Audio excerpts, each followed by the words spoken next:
Hey everybody, it's TheLastRoboKy here, and welcome to Winter Assault, the first of 3 expansions for Dawn of War. It introduces a whole new army to play as well as several units for existing armies. And of course that army is the Imperial Guard, which made a lot of people very happy. You'll never find a more vocal or enthusiastic part of the Warhammer 40,000 fanbase than the Imperial Guard, and this campaign introduces them and their mechanics in a big way. It's also a fairly comprehensive campaign that includes playing for everybody except the Space Marines. They're there, but this is about the 3 races plus the Imperial Guard who didn't get to take part in the Dawn of War story as a major playable faction. So that's what this gives us, and it gives us 2 split campaigns between the Forces of Order of the Imperial Guard and the Eldar, and the Forces of Disorder, which is the Forces of Chaos and the Orcs. And they go on their own little paths and storylines. They don't really intersect at all. And they have their own sort of faction-specific endings as well, depending on how you do the 4th mission. It's actually got just about one more mission, I think, than the actual than actually Dawn of War 1. It just doesn't seem that way, the way it's laid out. But it's a really good game, and as per how I explained it before, I'm going to be playing the Forces of Order, because there's no way you could get Cool Guy to play as the Eldar. And Cool Guy is going to be playing as the Forces of Disorder. Because there's every way I'm playing as Orcs. Yes, which is also just as well because, personally, I fucking can't stand the Chaos parts of the Disorder campaign. They're like the thing I like the least about Winter Assault. I got it. So it works out very well for us. Obviously, as you heard, I am joined by Cool Guy for this one. Orcs. Yes, but for now it is the Astra Militarum, as they have been renamed to get better Google search responses. Yes, the Imperial Guard, and quite possibly the single best Imperial Guard commander that we're going to get through all of the Dawn of War games, which is not as a horrible a competition as you might imagine. The Dawn of War 2 Retributions General was quite a good one too, but right here, right now, we're going to get stuck in, and we're going to meet General Sturnn, who is going to just chew the entire scenery to death.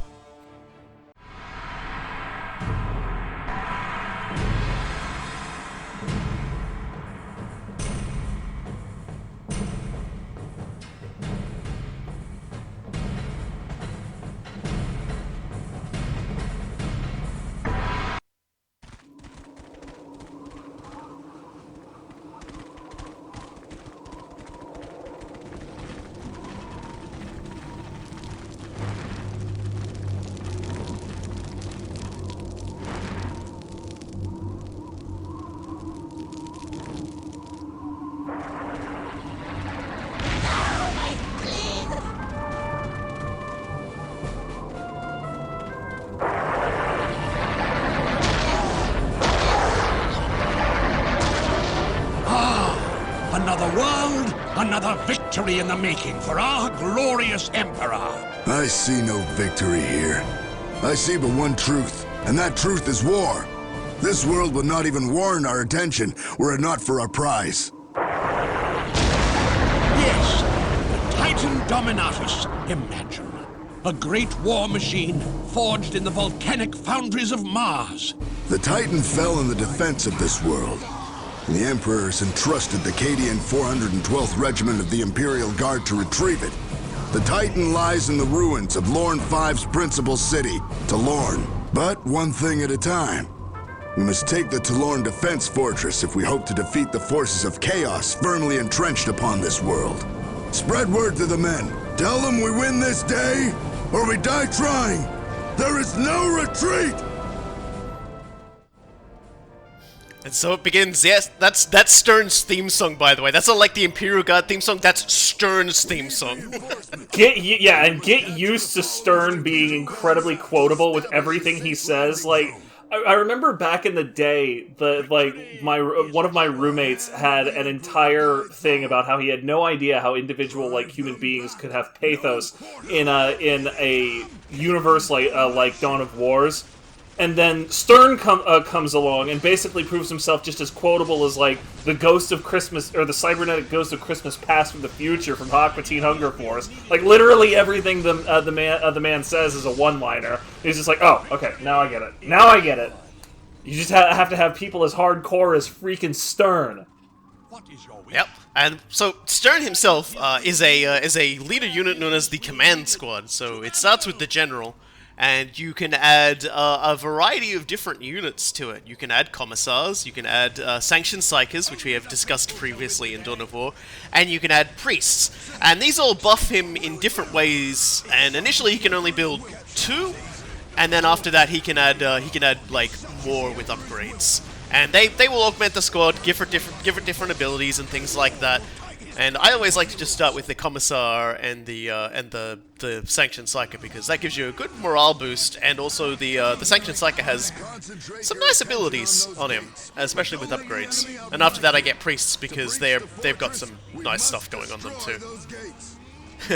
And one of the nice things about the Command Squad is that even if Sturnn himself falls, you could just purchase him again. The squad will keep fighting.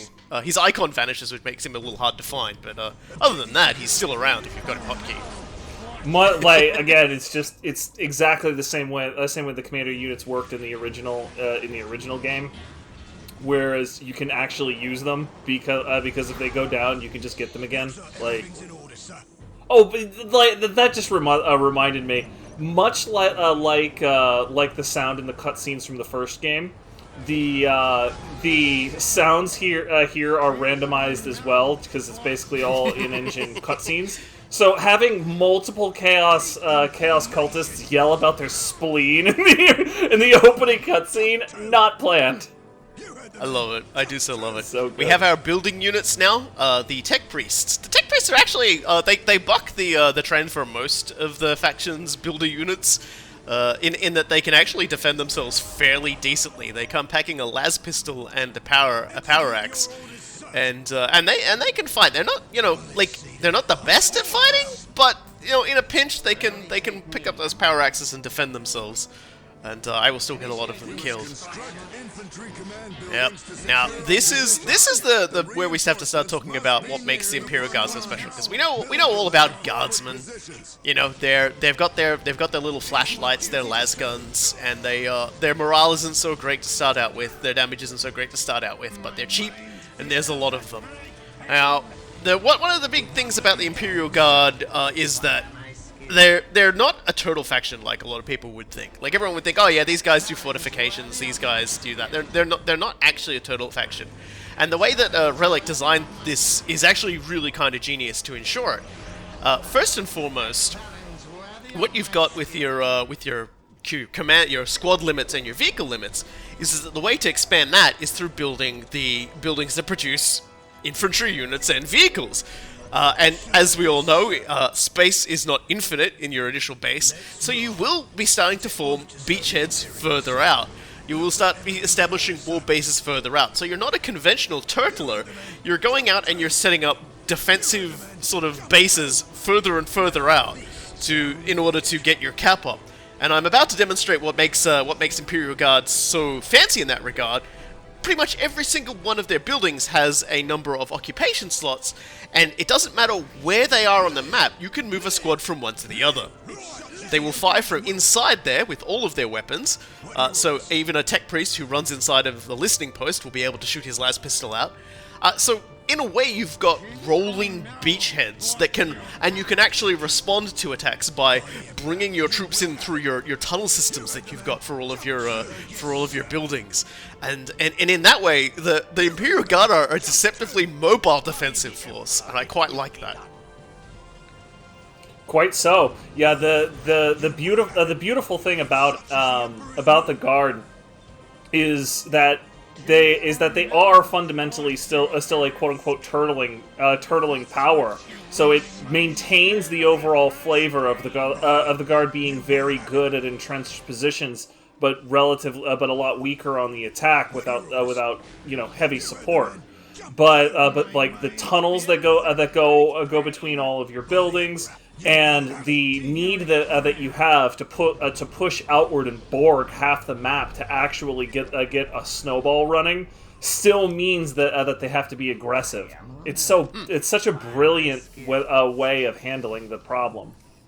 Relic really do deserve all of the kudos in the world for managing to figure out a way to make this, keep with the Dawn of War's more aggressive playstyle of needing to go out and get stuff, while at the same time still managing to make an army that plays more defensively than the other factions. It's an excellent combination of systems. And of course, though the command squad can build those certain sort of attachment units, you can build them singularly as well, and attach them to units. The Commissar, as we said, is a good morale booster. He's no slouch in close combat as well, though you don't really want your squad in close combat. I mean, having only one model that's good in close combat doesn't make the unit good in close combat. Yeah. But his special ability, once you've sufficiently upgraded through upgrading your field command and upgrading the tactical control, which I've just built, gives him the ability to execute a single guardsman in order to restore morale. And this is more about the snowballing aspect of the guard, because over time you will get more gear for them and more upgrades, and eventually your guys will start punching well above their weight. They will, with the officers attached to them and things like that, they will really just smack the hell out of stuff. And once we start getting plasma guns for these boys, it's gonna be good. A commissar sergeant Imperial Guard squad actually has more morale than a Chaos Marine squad, even with an inspiring champion. Like they're surprisingly hardy from a morale perspective. And yeah, you throw on freaking plasma guns, and all of a sudden the Chaos Space Marines basically don't have armor. Bad things are gonna happen to out of those heavy infantry. Just bad things, man.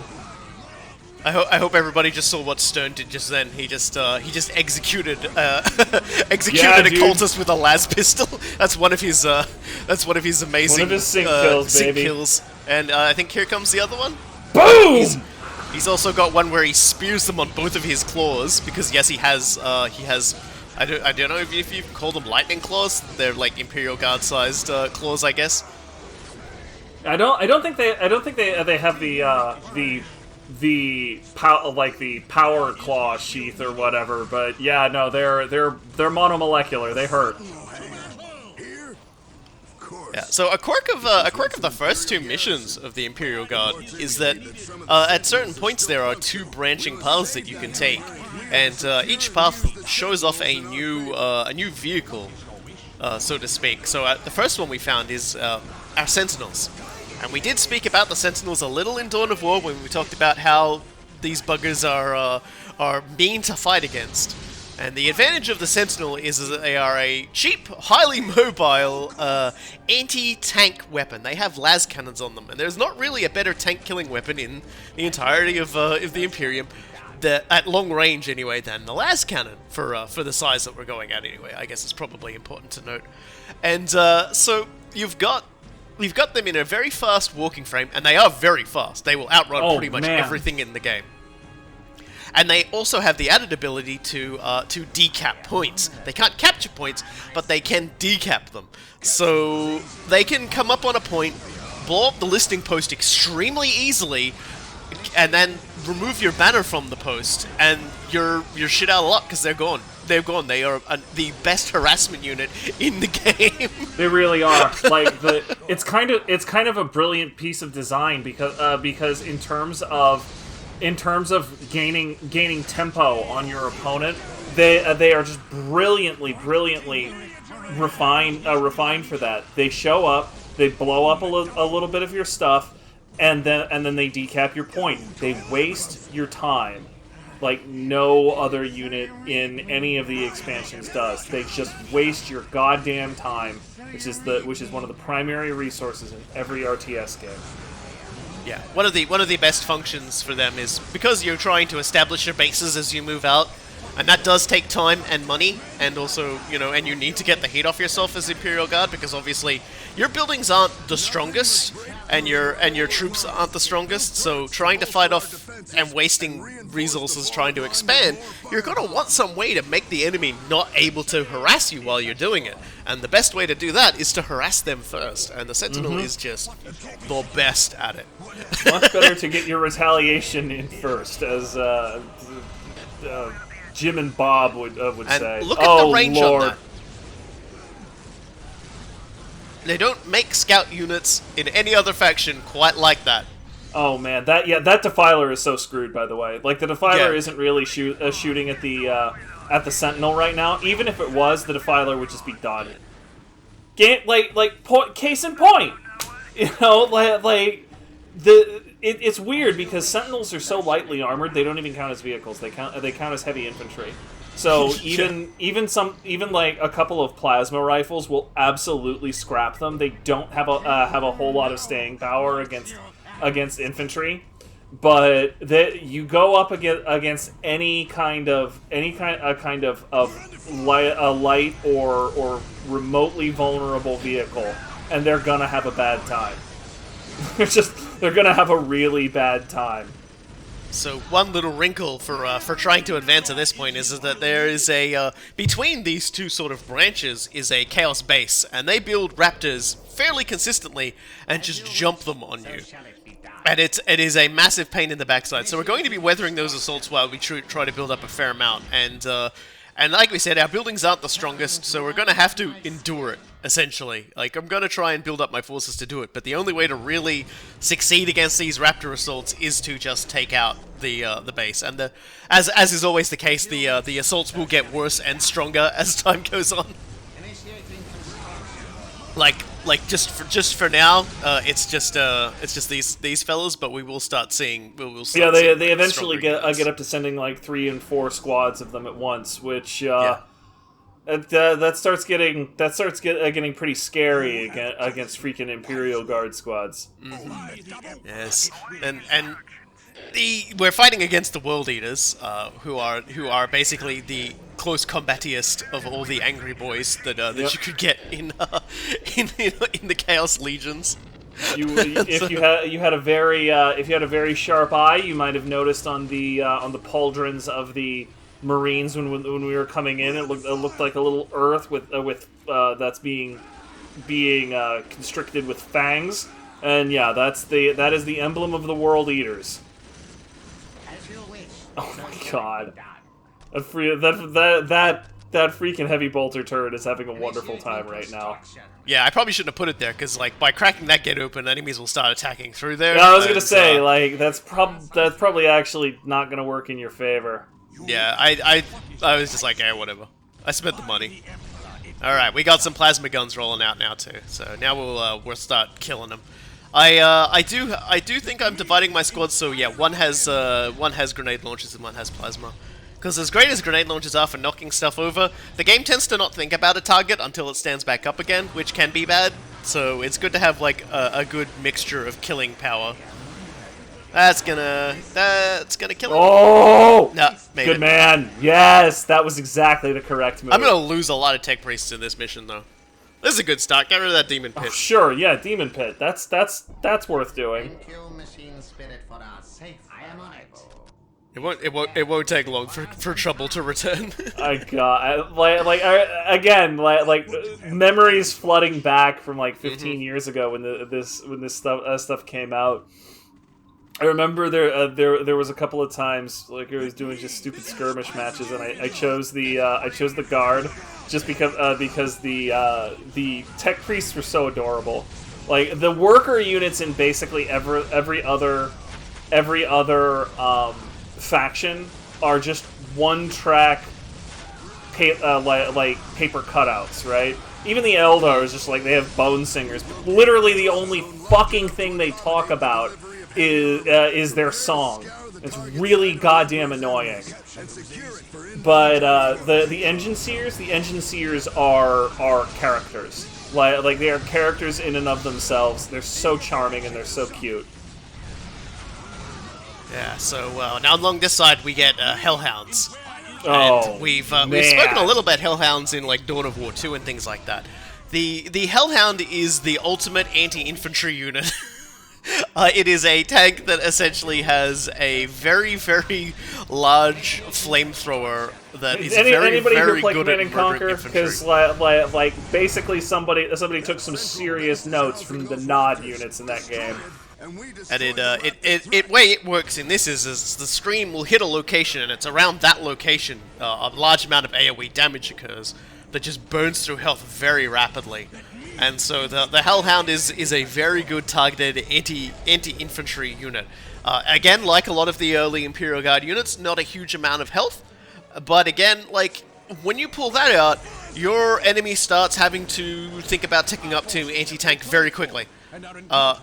Because there's absolutely no way they're getting through otherwise. It is that we are singularly skilled in matters of war. How these pathetic emissaries of the ruinous Mark managed to wrest Lorn V from the Imperial Guard. I'll never know. God bless, he is so well voiced. Yeah, like the voice actor and the writer were like perfectly in sync. Yeah, for a minute there, I thought that was a flood of raptors, not cultists. No, but essentially the cultist wave and the raptor waves will start syncing up in such a way that it will make it nigh impossible for me to properly defend this area. But you know what? That's fine, because we will get in and we will kill them. But yeah, there's so many more of them now, and they're dropping on both sides as well, which is just like ah. I will be getting new tech priests quite often.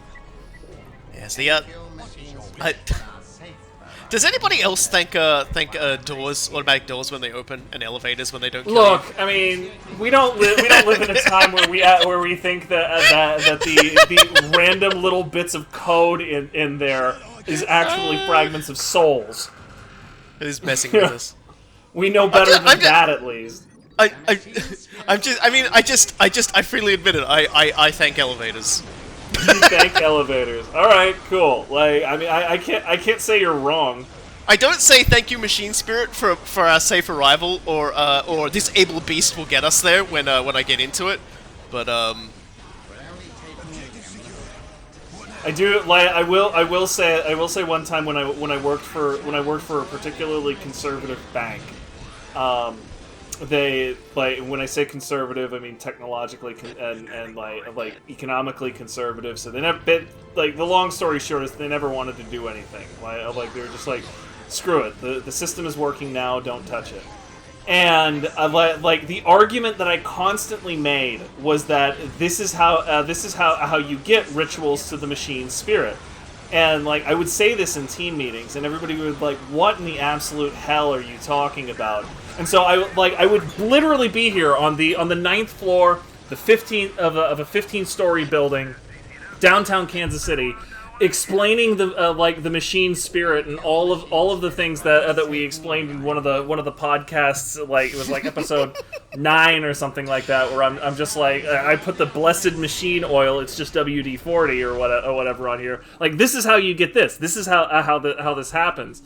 And like the manager and the vice president of the bank that I was working under were just sort of like, yeah, you're kind of right there. That is totally how that happens. And then nothing ever happened. Like they admitted I was right, and then did literally nothing about it.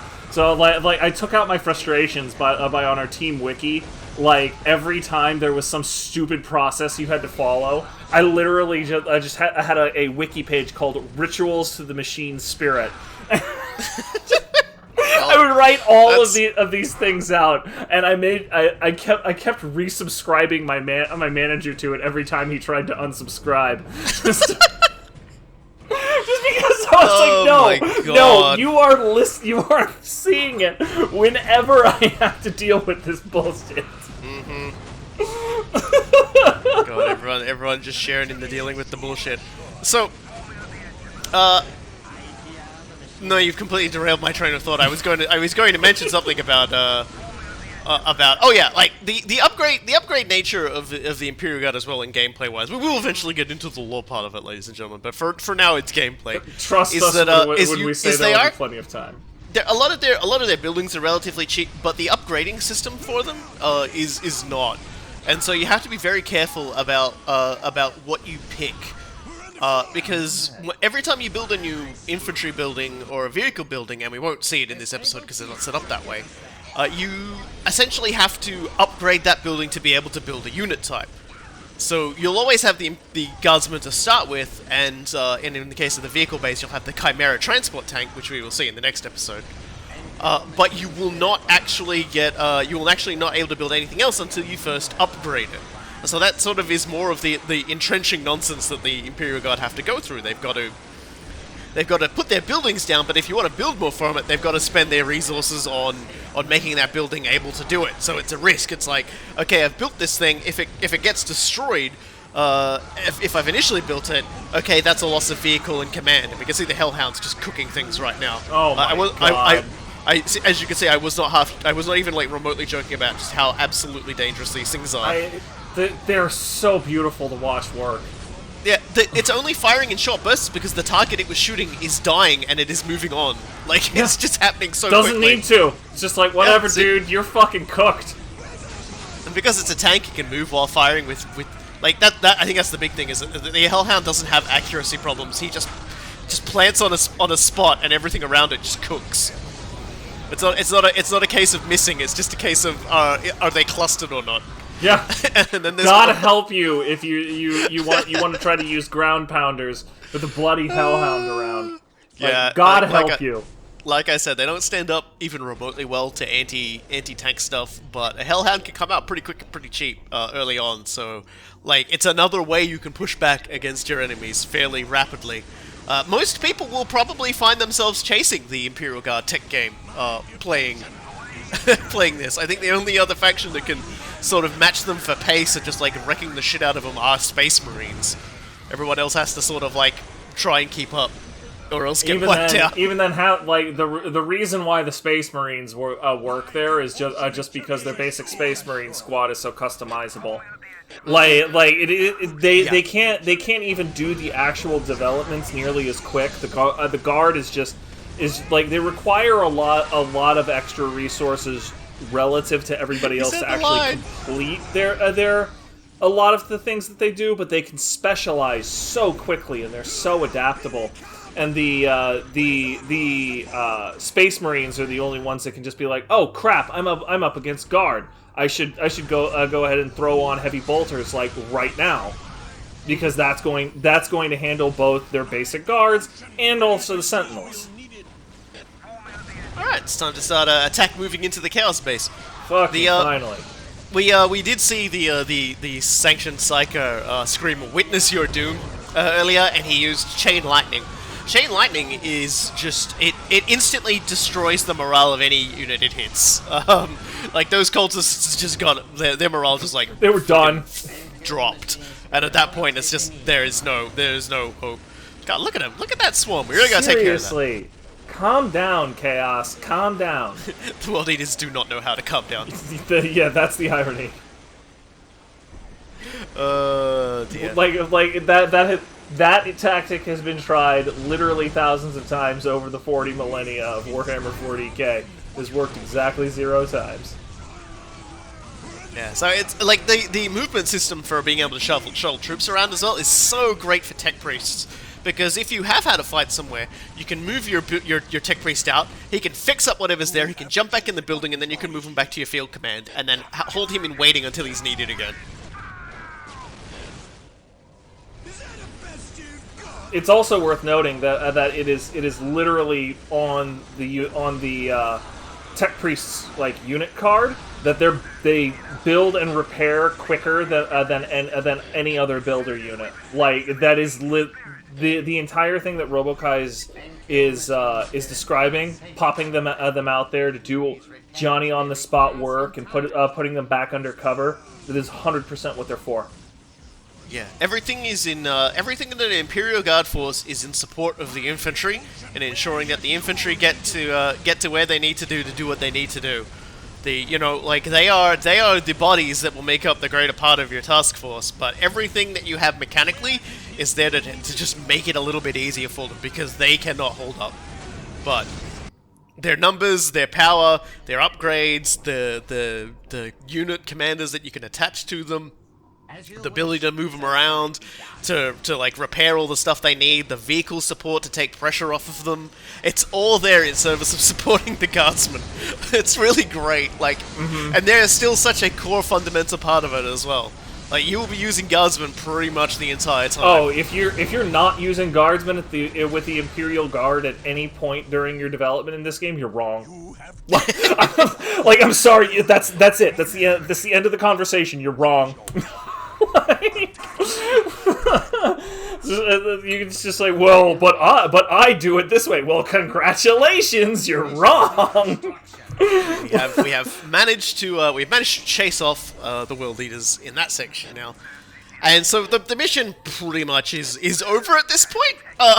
That's the nicest way I can put it. There is a lot more to this mission, but that was literally the hardest thing that you will get. Everything from this point onwards is back of things.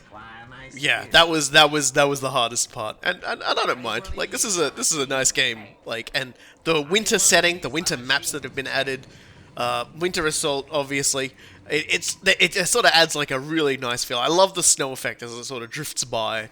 Like, we've had jungles and stuff before, and now we've got this. And Dark Crusade will give us deserts, which is pretty cool. I remember I had found this game, like Winter Assault, not too long after I had finally ended my torrid love affair with Battlefield 2142, and like the like you say the snow, the way the snow theme was done and how well it was executed. It reminded me so much of 2142, and I was just like, I know I can never go back to 2142 anymore. But this is a darn good. This is a darn good methadone for that heroin. Yeah. God, I was just like, look how quickly this Hellhound kills cultists. They die practically instantly. Imagine spending money on an infantry unit only to have it instantly immolate. Like, you don't even have a chance to, like, do anything. It's just, this thing, it moves faster than cultists. It drives up quickly and just barbecues them. The Hellhound is so good. Again, if among the things that you're wrong about, if you think that you can cut your losses against your infantry losses against the Hellhound, you're wrong. You're just wrong. Yeah, it's not a good trade. Like, you've got to deal with these problems as they come up, because the Imperial Guard is very good at making problems for you. Like, all the factions have a unit like that'll make you go, oh fuck, here we go when it turns up. Chaos Space Marines have Possessed. The Eldar have the Seer Council, Warp Spiders, things like that. The goddamn Fire Prism. The Imperial Guard have mostly everything. Like, pretty much every... You got a tank? Oh, nice tank! Oh, a Sentinel just slipped around all of your ranks and started shooting it from behind. You better respond pretty quickly to that, because... Oh no, your infantry are now on fire. And that's only early game! Remember, these are early game units! It only gets worse, brothers and sisters. It only gets worse. It gets worse right up to the Relic unit for the Imperial Guard, which is hands down the strongest Relic unit as far as I'm concerned. In Winter Assault, at the very least. Contest. There is only one other Relic unit I think that comes close, and that's Dark Crusade, and I think you know which one I'm referring to. I know precisely which one you're referring to, and it's horrifying, but I'll hold off on it until we get there. Yeah, Dark Crusade's gonna be fun. Dark Crusade is gonna be a frickin' trip.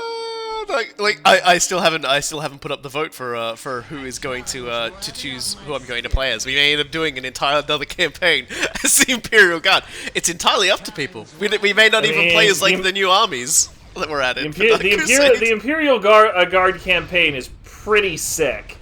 Like the guardsman general there. He's not as cool as Sturnn, but he comes very close, and that in and of itself is an incredible achievement. God, it's been so long since I've touched the Imperial Guard in Dark Crusade. I don't even remember what unit they got added when the new units got added. Because we've already seen the Chaos one, actually. I believe we saw the Chaos Berserkers running up the hill at there at one point. And we'll get into that when you do your Chaos camp, like the Disorder campaign, because they appear in Mission 1.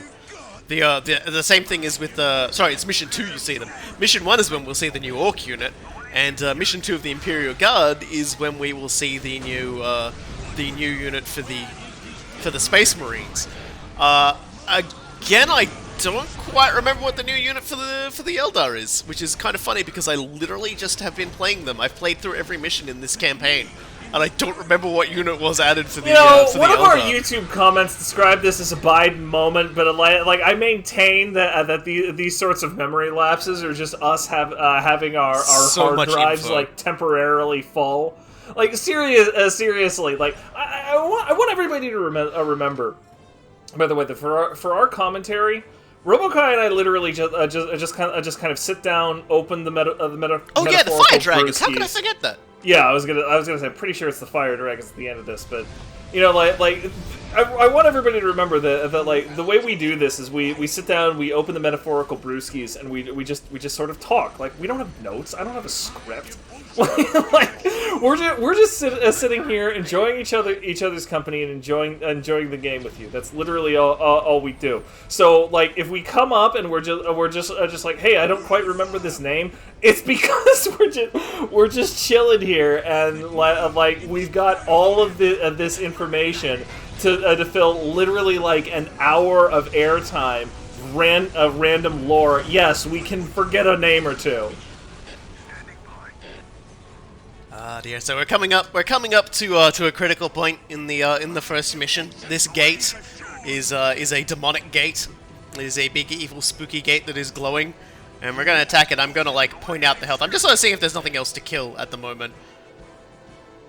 I don't think there is, but it's just nice to poke my head around.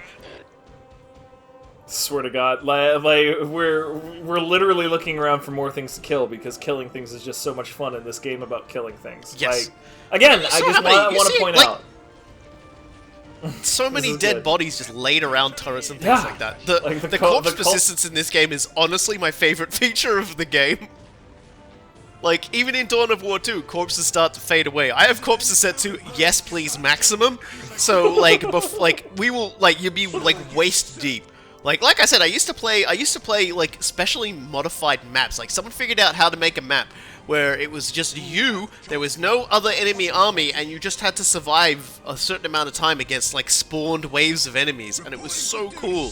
But you would end up like in these specially crafted maps that would often have like killing hills where the enemy comes surging up them, and you're like shooting over like barbed wire fences and stuff like that to defend yourself. It was so good. It was so good because like you just end up like with a sea of bodies just like every way down. You wouldn't be able to see the floor texture anymore. Oh, it's so good. That sounds like something we should do as a bonus video at some point if we can get it to work.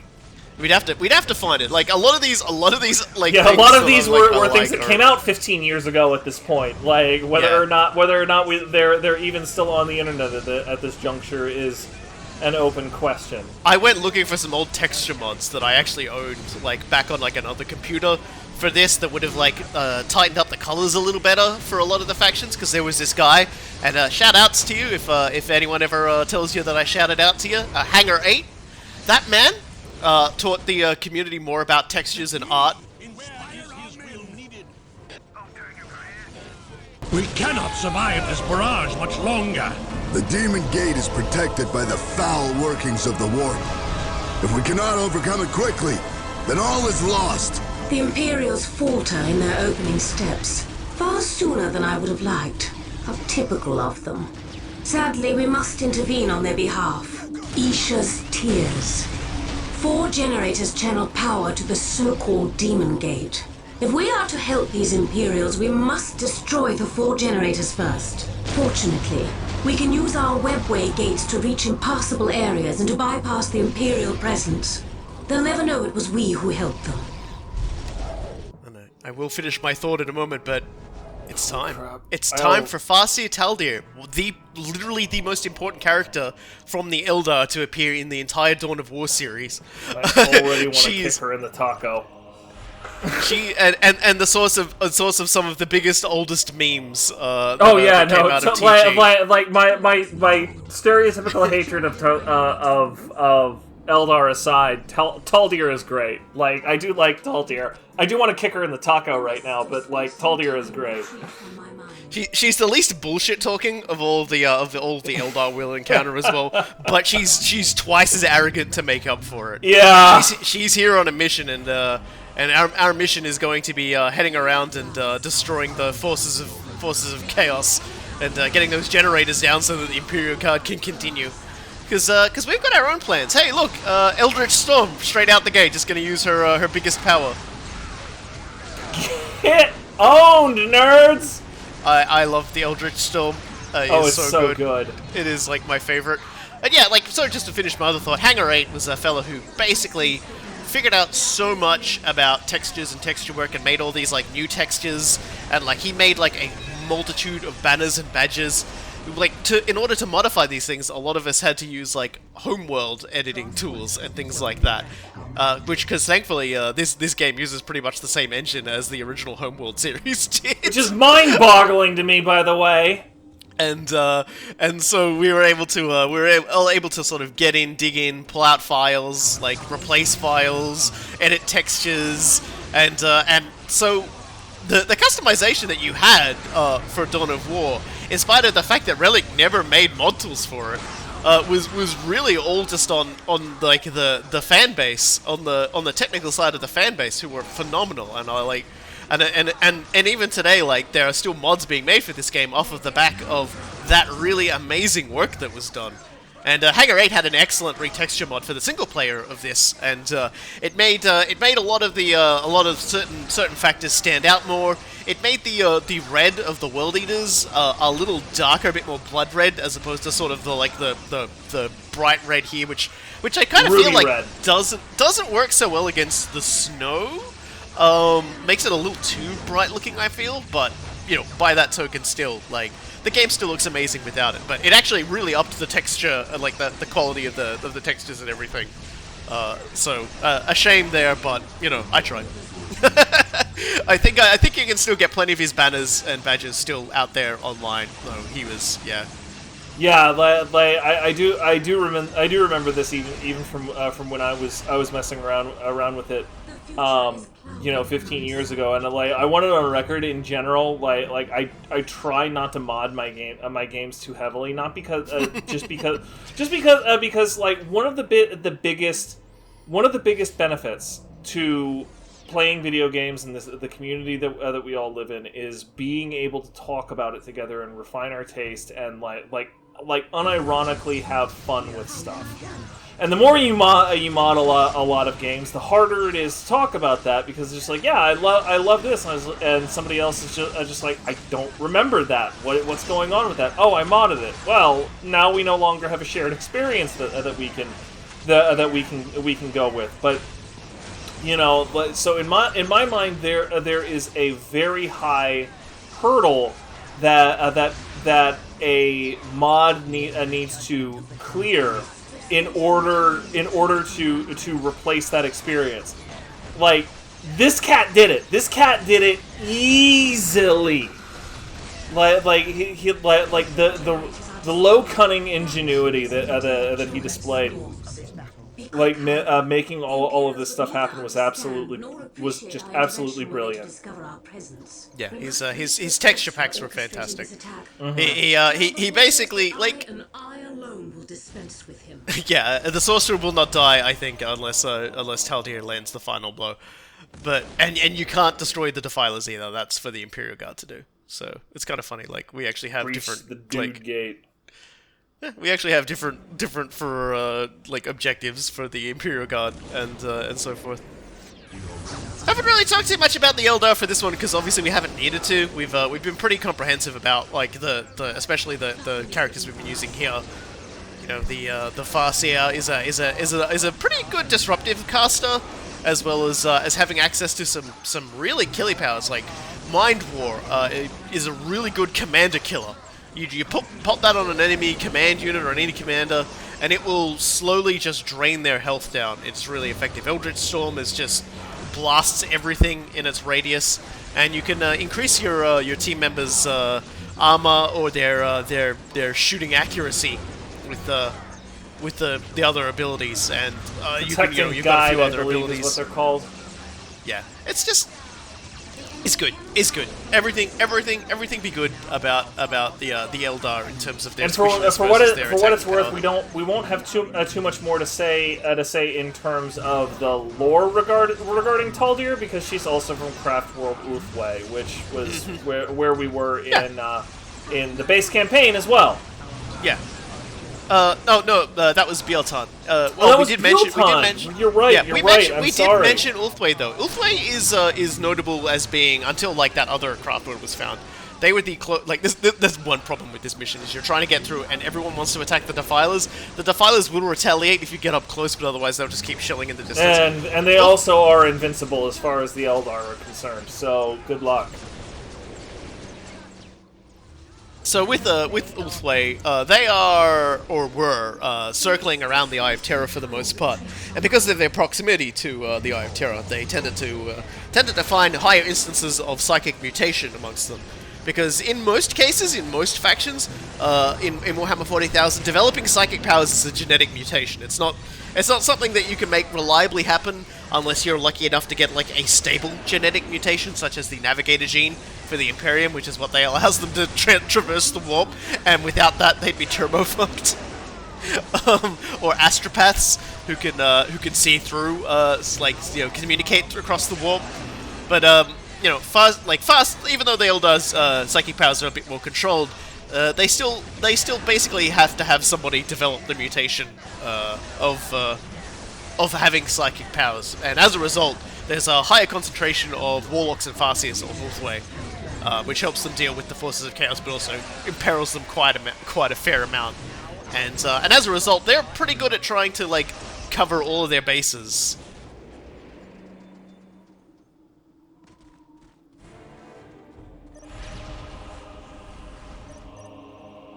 And here's where it gets really annoying, because all my keybinds are gone.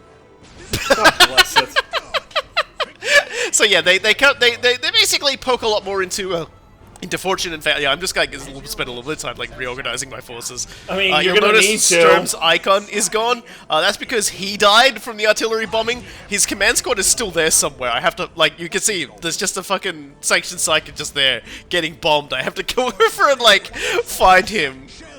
That's the only problem with the way this mission and the next mission tends to, move you around. It's a little irritating, but we'll get there.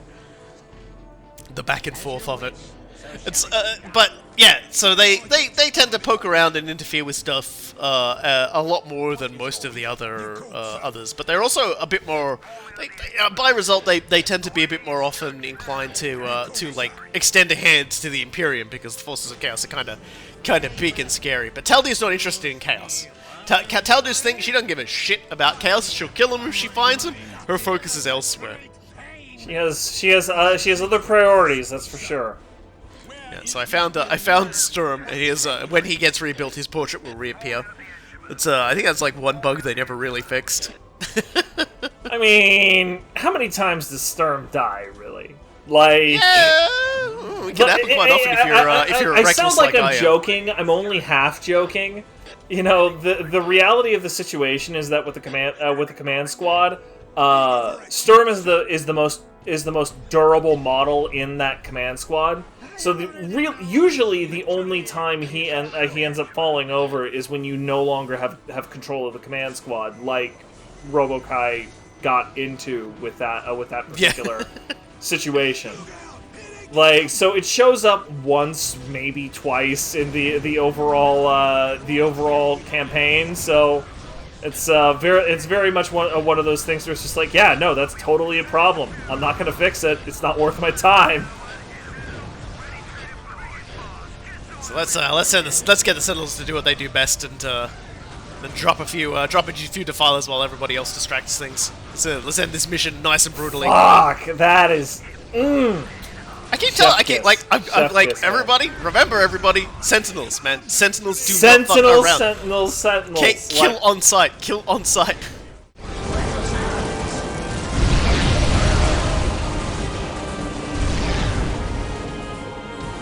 We have won, but the cost was high. Hundreds dead, thousands wounded. I have the numbers here if you wish. We will mourn the dead later while the wounded can still fight. Regardless, we have our foothold and the soldiers left are more than enough to secure the Titan. Still, I wonder, why did the Demon Gate collapse? Whose fortune was that? The fortune of chaos, General Sturnn. Such is the folly of consorting with evil. The Emperor was smiling down upon us today, General. I'm certain of it. Only fools are certain, Commissar. And the day is not yet won. There's more to come. But what awaits us? I'm not sure.